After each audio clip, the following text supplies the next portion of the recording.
Hello एमर्स, एक बार पुनः हम लोग आ गए अपने लेक्चर एंड टॉपिक को आगे बढ़ाने के लिए। तो जैसा कि आप सभी लोग जानते हैं, हम लोगों ने पिछले क्लास में बात कर ली थी किसके बारे में, बोर्स के एटॉमिक रेडियस के बारे में। बोर साहब ने क्या किया था कि एक्चुअल में एटम के रेडियस के बारे में जानकारी दी थी और एक फार्मूला डिराइव करके दिया था, ठीक है। और उसको वो फार्मूला जो था वो क्या था, वो था Rn is equal to 0.529 n square upon Z angstrom, ठीक है। तो ये था बोर्स का बोर्स रेडियस था, सॉरी बोर्स रेडियस। ये बोर साहब ने कैलकुलेट किया था और कैलकुलेट करके दिया था, ठीक है।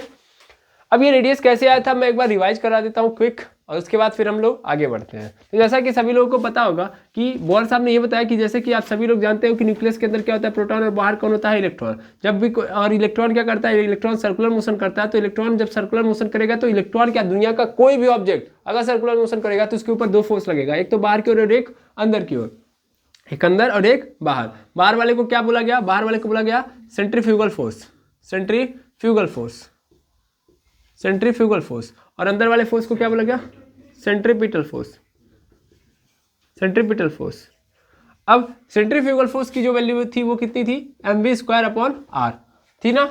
और बाहर वाले अंदर वाले फोर्स की वैल्यू कितनी थी, तो अंदर वाला फोर्स था क्या, तो सर सेंट्रीपिटल फोर्स। और यहाँ पे सेंट्रीपिटल फोर्स एक्चुअल में किसके बराबर था, इलेक्ट्रोस्टैटिक फोर्स, क्योंकि अंदर की ओर कौन खींच रहा था भाई, इलेक्ट्रॉन पे माइनस चार्ज, प्रोटॉन पे क्या है, प्लस चार्ज, पूरे न्यूक्लियस पे प्लस चार्ज, और प्लस माइनस के बीच में लगता है इलेक्ट्रोस्टैटिक फोर्स,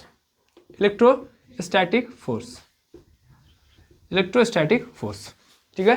तो इलेक्ट्रोस्टैटिक फोर्स लगता है, सेंट्रीपिटल फोर्स यहाँ पे क्या है, इलेक्ट्रोस्टैटिक फोर्स है, और यहाँ पे इलेक्ट्रोस्टैटिक फोर्स लगता है। और इलेक्ट्रोस्टैटिक फोर्स हम लोगों ने निकाला था तो कितना आया था सर, वो होता है Q1 Q2/r²। यहाँ पे अगर हम ध्यान से देखें तो Q1 की वैल्यू कितनी है सर, Q1 की वैल्यू प्रोटॉन की वैल्यू है। प्रोटॉन मतलब कितने नंबर ऑफ प्रोटॉन है, तो मैं मान लेता हूँ जेड प्रोटॉन है, और एक प्रोटॉन का चार्ज कितना होता है, E, ठीक है ना। मतलब E का मतलब इलेक्ट्रॉन के बराबर होता है, इलेक्ट्रॉन के बराबर भी प्रोटॉन के ऊपर चार्ज होता है। इलेक्ट्रॉन प्रोटॉन का चार्ज क्या होता है, बराबर, इतना तो सबको पता है ना। तो जेड ई इंटू फिर ये किसके ऊपर लग रहा है, तो इस इलेक्ट्रॉन के ऊपर लग रहा है, हाँ है ना। तो इस इलेक्ट्रॉन का चार्ज, तो इस इलेक्ट्रॉन का चार्ज, फिर प्रोटॉन का चार्ज और नंबर ऑफ प्रोटॉन। देखिए हम लोगों ने कल क्या किया था, हम लोगों ने जल्दी में केवल और केवल क्या लिया था, यहाँ पे जेड लिया था। ये एक थोड़ी सी क्या हो गई थी, मिस्टेक हो गई थी। एक्चुअल में क्या करना है, मुझे जेड लेना है। जेड क्या है, नंबर ऑफ प्रोटॉन, कितने प्रोटॉन है, और एक प्रोटॉन पे चार्ज कितना है, ठीक है ना। तो अगर मैं ई का गुणा ई में करूंगा, माइनस हटा दो, आप सबको पता है ई का मतलब इलेक्ट्रॉन का चार्ज, और यहाँ पे क्या आ जाएगा r²। तो ई का मल्टीप्लाई ई में करूंगा तो क्या आ जाएगा, ZE², यहाँ पे बगल में के भी है, काम करता हूँ मैं यहाँ पे लिख देता हूँ कि ZE²/r²। ये है आपका इलेक्ट्रोस्टैटिक फोर्स, और यही क्या बना था अपना, यही अपना बना था सेंट्रीपिटल फोर्स, यानी अभिकेंद्र बल। और हम लोगों को पता है कि जब कोई ऑब्जेक्ट सर्कुलर मोशन कर रहा होता है तो उसके ऊपर बाहर जितना बल लगता है वही फोर्स, मतलब उतना ही बल अंदर लगता है, इसीलिए ऑब्जेक्ट जो है सर्कुलर मोशन कर पा रहा होता है, ठीक है ना। तो यहाँ भी सेम कहानी होगी। यहाँ पे जो mv²r होगा, ये mv²r किसके बराबर हो जाएगा सर, mv²r किसके बराबर हो जाएगा सर, ये बराबर हो जाएगा कि ZE²/r² के। क्लियर है, बिल्कुल। अब जैसा कि आप जानते हो हमको ये वैल्यू मिल गई है, तो हम थोड़ा सा इसको सही फॉर्मेट में रखें। तो r² को इधर भेज देंगे, इसको इधर भेज देंगे, तो यहाँ पे क्या हो जाएगा, r²/r हो जाएगा, और यहाँ पे KZE² हो जाएगा, अपन पूरे के नीचे क्या हो जाएगा, mv²। यहाँ पे क्या होगा, r से r कैंसिल हो जाएगा, तो r की वैल्यू क्या आ जाएगी, KZE²/mv²। आ गया, बिल्कुल। और इसको क्वेश्चन नंबर क्या मान लेंगे हम, 1। अब हम लोगों ने पढ़ा है, मैं यहाँ से नीचे मिटा रहा हूँ, मिटाने के बाद मैं आगे बढ़ूंगा। तो हम लोगों ने पढ़ा है, क्या पढ़ा है कि बोर साहब ने बोला हुआ है कि एटॉमिक एंगुलर मोमेंटम जो होता है, एंगुलर मोमेंटम ऑफ इलेक्ट्रॉन कितना होता है, तो सर वो होता है mvr, और ये mvr एक्चुअल में क्या होता है, NH/2π होता है। mvr इज इक्वल टू क्या होता है, NH/2π। हमें क्या करना, हमें mv² की वैल्यू रखनी है, तो हम सबसे पहले इस r को उधर भेज देंगे और साथ साथ m को भी उधर फेंक देंगे। तो v इज इक्वल टू क्या मिल जाएगा हमको, NH/2πm into r, 2πm into r। अब हम क्या कर देंगे, बोथ साइड क्या कर देंगे, स्क्वायर कर देंगे। देखिए अगर आप चाहें ना तो डायरेक्ट यहाँ से v की वैल्यू उठा के यहाँ पे रख सकते हो, ठीक। पहला तरीका तो ये है। देखो मुझे v को गायब करना है, मुझे क्या करना है, v को गायब। मैं ऐसा रेडियस निकालना चाहता हूँ जिसमें वेलोसिटी ना हो, इसलिए मैं क्या कर रहा हूँ, v को यहाँ से v की वैल्यू यहाँ से उठा के वहाँ पे रख रहा हूँ। क्लियर है? या मेरे पास दूसरा भी तरीका था। दूसरा तरीका ये था कि मैं एक काम करता, यहाँ से v की वैल्यू निकाल लेता, यहाँ से क्या निकाल लेता, v की वैल्यू, और v की वैल्यू निकाल के यहाँ पे ला के रख देता। तो कोई भी तरीका आजमाओ, बस v को गायब कर दो। और v को गायब करने का तरीका क्या है कि v की वैल्यू निकालो और उसको ले जाके दूसरे इक्वेशन में रख दो, तो v गायब हो जाएगा, बात खत्म। तो यही मैंने किया है, ठीक है। तो v² की वैल्यू क्या आ गई, ये आ गई, आ गई। और इसको इक्वेशन नंबर क्या ले मान लो 2। अब 2 से किस में डाल दो, 1 में डाल दो, ठीक है ना। तो लिखो, इसको मिटा दो क्योंकि अभी लेके आ ही जाएंगे हम। तो लिखो यहाँ पे put the value of v² in equation 1। Question 1 में पुट कर दो तो क्या हो जाएगा, r इज इक्वल टू के z² अपॉन पूरे के नीचे क्या हो जाएगा m। v² की वैल्यू क्या होगी सर, ये हो जाएगा n² h² अपॉन पूरे के नीचे क्या हो जाएगा 2 का स्क्वायर यानी 4 हो जाएगा, फिर π², फिर m² और फिर क्या हो जाएगा यहाँ पे r² हो जाएगा, हाँ या ना। बिल्कुल सर, यहाँ पे ये आ जाएगा पूरा का पूरा, और बगल में क्या है m। तो देखो एक m से एक m कैंसिल हो गया, हाँ या ना। ध्यान से देखते जाना, और बाकी चीजें आप क्या कर दो, पलट के ऊपर फेंक दो। दैट मीन्स क्या हो जाएगा, r इज इक्वल टू हो जाएगा के ZE² इंटू, ध्यान से देखेंगे तो क्या मिलेगा हमको, यहाँ पे मिल जाएगा 4 पाई स्क्वायर, फिर इसके साथ साथ m इंटू r² होगा। अब पूरे के नीचे क्या हो जाएगा n² इंटू h²। देखिए r इधर भी है और r इधर भी है, तो मैं क्या करूंगा, इस r को इधर भेज दूंगा और इन सबको इधर भेज दूंगा। दैट मीन्स क्या मिल जाएगा मुझे, दैट मीन्स मुझे मिल जाएगा n² इंटू h² मिल जाएगा अपॉन पूरे के नीचे क्या हो जाएगा k। इन सबको उठा के इधर बुला लो, इन सबको इधर बुला लो, तो क्या हो जाएगा, एक काम करो सीक्वेंस में लिखो, जितने स्क्वायर वाले हैं पहले कर लो। तो 4 पाई स्क्वायर, फिर इसी के साथ साथ e² आ जाएगा, 4 पाई² e² और उसके साथ साथ फिर हमारे पास आएगा k और उसके साथ साथ m। इतने सारी चीजें आ जाएंगी, कुछ छूट तो नहीं रहा है, z, हाँ z भी आएगा, सॉरी z भी आ जाएगा। और यहाँ पे क्या हो जाएगा, इधर क्या हो जाएगा r² बाई r हो जाएगा। मैंने इसको इधर भेज दिया और इन सबको इधर कर दिया, तो r से r क्या हो जाएगा कैंसिल। तो r की वैल्यू क्या आ गई, r की वैल्यू आ गई sir n² into h² upon पूरे के नीचे 4 पाई² e² k m z। अब जैसा कि मैंने आपसे पूछा था और आप जानते भी हो कि यहाँ पे कौन कौन सी चीजें हैं जो बदलेंगी नहीं सर, एक तो n² और दूसरा z, ये बदलेंगी सर, ये क्या होंगी, बदलेंगी। और इन सबको छोड़ के बाकी कुछ नहीं बदलेगा, क्योंकि h की वैल्यू होती है 6.63 into 10⁻34 joule into second.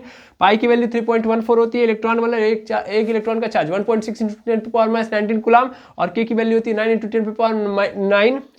10⁻9 newton metre square upon coulomb square. आयम का मतलब 9.1 इंटू 10⁻31 kg। तो इन सबकी अपनी क्या होती है, फिक्स वैल्यू होती है। केवल और केवल क्या बदलेगा, n और z। n और z क्या है सर, n है सेल नंबर। मान लो एक एटम है, तो एक एटम का थोड़ी ना एक ही सेल होगा, कई सारे सेल होंगे, तो जैसे जैसे सेल बदलेगा वैसे वैसे रेडियस भी बदलेगा कि नहीं बदलेगा, तो सेल बदल रहा है। ऐसे ही प्रोटॉन, जैसे मान लो एक एटम के अंदर अगर एक प्रोटॉन तो दूसरा एटम लेंगे तो जरूरी नहीं कि एक ही प्रोटॉन होंगे, उसमें क्या होगा, 2 प्रोटॉन हो जाएगा। तो एटम बदलेगा तो प्रोटॉन के नंबर भी बदलेंगे। ये n और z बदल रहा है, लेकिन बाकी चीजें क्या है, कांस्टेंट है, ठीक है। अब ध्यान दीजिएगा, r is equal to n² upon z, और यहां पे बाकी चीजों को यहां पे पुट कर दीजिए। ये सब क्या है, कांस्टेंट, ये सब के सब क्या है, कांस्टेंट, ठीक है। अब देखिएगा ध्यान से, इन सभी कांस्टेंट की अगर मैं वैल्यू रख दूंगा तो मुझे क्या मिलेगा, r इज इक्वल टू मिल जाएगा इस पूरे की जगह पे 0.529 n² अपॉन z, और ये किस में आएगा, एंगस्ट्रॉम में। किस में आएगा, एंगस्ट्रॉम में। मिल गया हमको रेडियस। अब जैसे जैसे n बदलेगा वैसे वैसे ये बदलते जाएगा, इसलिए हम लोग क्या कर लिख देते हैं, r l लिख देते हैं, ठीक है। यहाँ पे 1 रखेंगे तो यहाँ पे n की वैल्यू क्या आ जाएगी, 1। बाकी उस 1 वाले में और देखा जाएगा कि जो भी हमने आइटम लिया है उसमें टोटल प्रोटॉन कितने हैं, ठीक है ना, उस नंबर को लिख दिया जाएगा। और ये मैंने कैलकुलेट करने के लिए आपको सिखा दिया है। तो इस तरीके से मुझे क्या मिल गया, r n मिल गया। तो रेडियस कैलकुलेट करने आ गया, आया ना। इसके बारे में मैंने पिछले लेक्चर में अच्छे से आपकी बातें कर ली हैं। अब आज क्या देखेंगे, सर रेडियस मिल गया, अब हमको क्या चाहिए, वेलोसिटी। अब क्या चाहिए, वेलोसिटी। तो चलिए अब हम वेलोसिटी निकाल लेते हैं। निकाला जाए वेलोसिटी, चलिए स्टार्ट करते हैं। इसको मैं यहाँ से मिटा दूंगा, अब हम वेलोसिटी देखेंगे।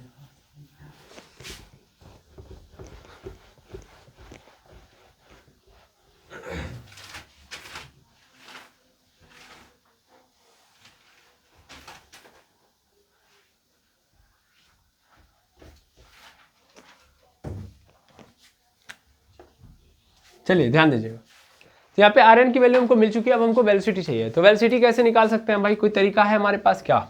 सर बिल्कुल है, हमारे पास तरीका बहुत है। हम जानते हैं कि बोर साहब ने बोला था कि MVR is equal to NH/2π होता है। बोला था बोर साहब ने? बिल्कुल बोला था, MVR is equal to NH/2π बोला था। अरे हाँ ना बोलिएगा, बोला था।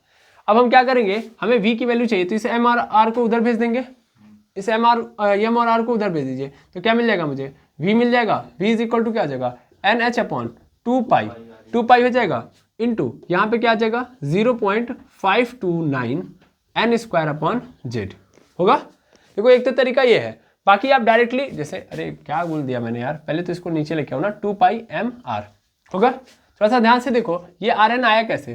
तो सर ये Rn आया था ऐसे कि यहाँ पे N² था और यहाँ पे क्या होगा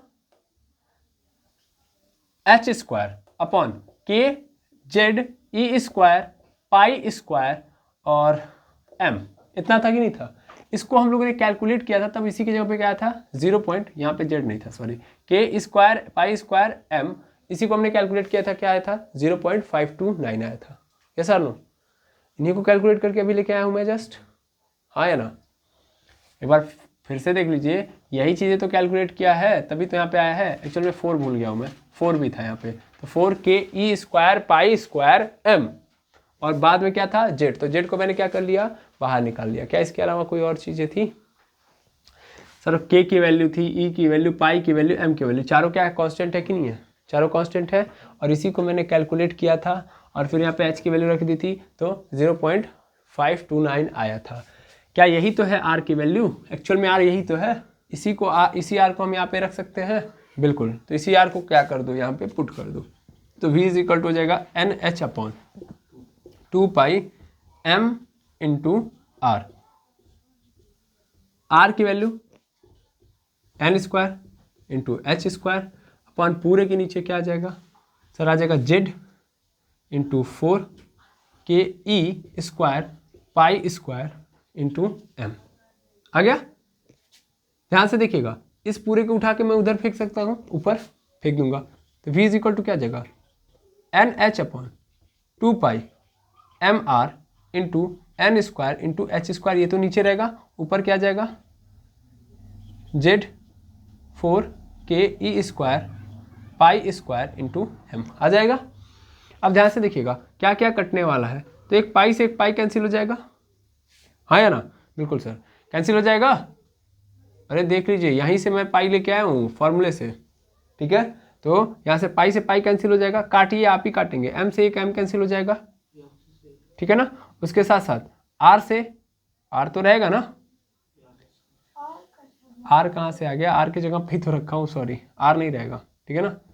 r की जगह पे ही मैंने इसको रखा है, तो r हट जाएगा, ठीक है? उसके बाद फिर n से एक n कैंसिल, h से एक h कैंसिल, कैंसिल हो गया। अब तो कुछ कटने वाला नहीं है, अब कुछ कटने वाला नहीं है, तो फटाफट बाकी चीज़ें रखो, आंसर आ जाएगा। तो एक्चुअल में क्या आ गया मेरे पास, v is equal to n बचा है, फिर h बचा है, फिर बाकी चीज़ें बची हैं, कौन कौन सी चीज़ें, तो एक तो बची हैं, n नहीं बचा, दिमाग आज मेरे साथ है नहीं, एक सेकंड रुकेंगे बच्चे, n और h दोनों खत्म है, ठीक है ना?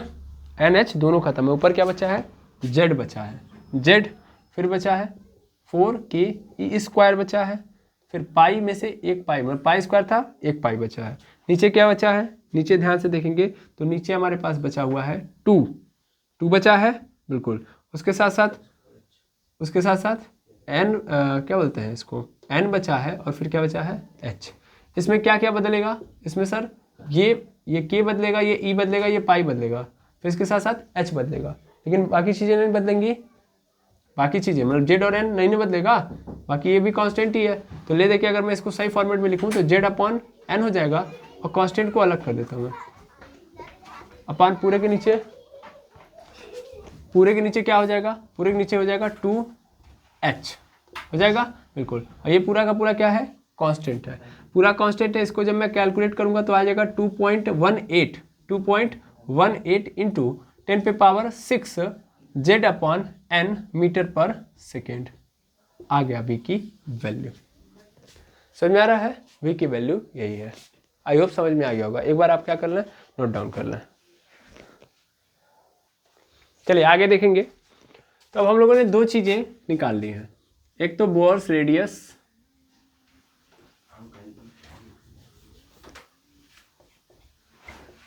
बोर्स रेडियस वो क्या है सर, वो है R N is equal to 0.529 N square upon Z angstrom. और दूसरा हमने वेलोसिटी निकाली है, वर्स वेलोसिटी, वो क्या है sir, V N is equal to है हमारे पास, V N is equal to 2.18 into 10 पे power 6 metre per second, sorry Z upon N metre per second. ये है हमारा वर्स वेलोसिटी। ठीक है, बिल्कुल सर। अब ध्यान से आप समझिएगा और सुनिएगा और मान लीजिएगा मेरी बातों को। क्या, तो देखिए ये दो चीजें हमने कैलकुलेट कर ली ना, अभी नहीं से हमको बहुत कुछ कैलकुलेट करना है। ऐसा नहीं कि सिर्फ यहीं पे खेल खत्म है, अभी तो बहुत कुछ कैलकुलेट करना है, लेकिन थोड़ा बहुत जो ऑब्जर्वेशन आपको देखना है वो देख लो। मेनली आप जानते हो कि यहाँ पे जो आर एन है वो इनवर्स डायरेक्टली प्रोपोर्शनल है एन के, है ना। यानी जैसे जैसे सेल बढ़ेंगी वैसे वैसे रेडियस बढ़ेगा। तो ये तो कोई छोटा बच्चा भी बता देगा। जाहिर सी बात है, जैसे जैसे सेल बढ़ेगी एटम का साइज बढ़ते जाएगा, मतलब यहाँ से न्यूक्लियस से उसकी दूरी बढ़ती जाएगी। न्यूक्लियस से जो दूरी होती है उसी को तो हम त्रिज्या बोलते हैं। तो यहाँ पे दूरी बढ़ रही है कि नहीं बढ़ रही है। मान लो ये अगला सेल आ गया, तो ये मान लेता हूँ इसको R1, तो ये क्या हो जाएगा, ये R2 होगा। और जाहिर सी बात है यहाँ से लेके यहाँ तक की डिस्टेंस, यहाँ से लेके यहाँ तक की डिस्टेंस से ज़्यादा है, तो ये वाला बड़ा होगा ना, यानी R2 is greater than R1। तो इसमें कोई दुविधा नहीं है, यानी रेडियस सेल के बढ़ने पे बढ़ता है। जबकि Rn is inverse proportional to Z. Z क्या है, नंबर ऑफ प्रोटॉन,